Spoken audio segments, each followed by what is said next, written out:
I would like for you this morning to welcome Mr. Paul Mills, Vice President of ACOA, to bring greetings on behalf of his agency and government. Please welcome Paul.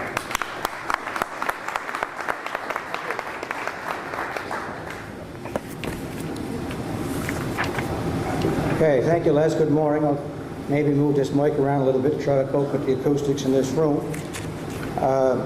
Thanks for the opportunity to welcome everyone here this morning, and particular welcome to our national, international delegates on behalf of the Government of Canada. This is budget week in Canada, so it's pretty hard to find a federal politician to address you folks, so that's why I'm here. But I do, again, want to thank Les and Henri for the opportunity to speak to you this morning. It provides me with a platform to discuss the ocean and marine technology sector, not only in the context of this city or province, but in the country of Canada overall. The ocean technology industry is not only important to this country, it's absolutely necessary. At about 203,000 kilometers, we have the longest coastline in the world. We're surrounded, of course, by three oceans: the Atlantic, the Pacific, and the Arctic. To the west, British Columbia borders the Pacific Ocean. Cape Spear, approximately 15 kilometers from where you're standing or sitting this morning in that direction, is the most easterly point of North America, and of course that juts out into the harsh, cold North Atlantic. And in the other direction, north, the northernmost settlement in Canada and in the world actually, is the Canadian Forces Station at Alert, and that's a mere 817 kilometers from the North Pole and on the coast of the Arctic Ocean. And to further complicate things, Canada is also a very large country, ranking second in the world in size. So while we have a vested interest and a great deal of expertise in ocean and marine technology, our capacity across the country is quite fragmented. It's spread from coast to coast, and it sort of exists in little pods in different places. There are four sort of key regions of oceans research activity in Canada, starting on the west coast in Victoria and British Columbia.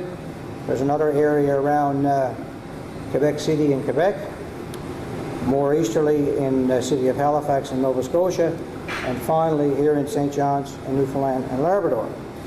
Now, I'm speaking to you as a federal official, but I will stand beyond my provincial and local industry colleagues in saying that this is where most of the action really is, that the Newfoundland and Labrador Ocean Tech Cluster is the strongest in the country, and that we are in the best position to leverage its potential nationally, internationally.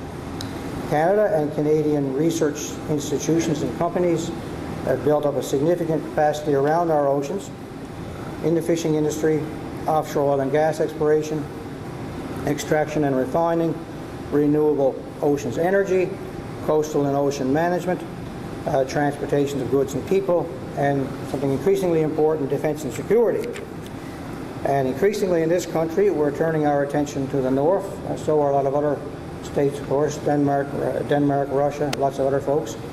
Arctic sovereignty is very important to our country, and the untapped resource potential is astounding, yet comes with significant challenges. How do we explore and build in an environment where permafrost is no longer perma, for example? And we think this plays to our strengths here in this province, of course, as we certainly know a thing or two about operating in harsh marine environments. The oceans are dynamic, they move and change continuously, and so Canadian companies monitor and evaluate and innovate continuously. Yet while there is great economic potential and promise in the waters that surround us, the domestic market in Canada is not big enough to support the industry here. This is probably true, of course, of all ocean technology companies in any country in the world. By definition, ocean tech companies have to be global almost from birth. They have to operate internationally, not just for technical collaboration, but to form strategic alliances and to gain access to new markets. They have to be knowledgeable, not just about what lies immediately off our shores, but in the deepest and furthest parts of all our global oceans.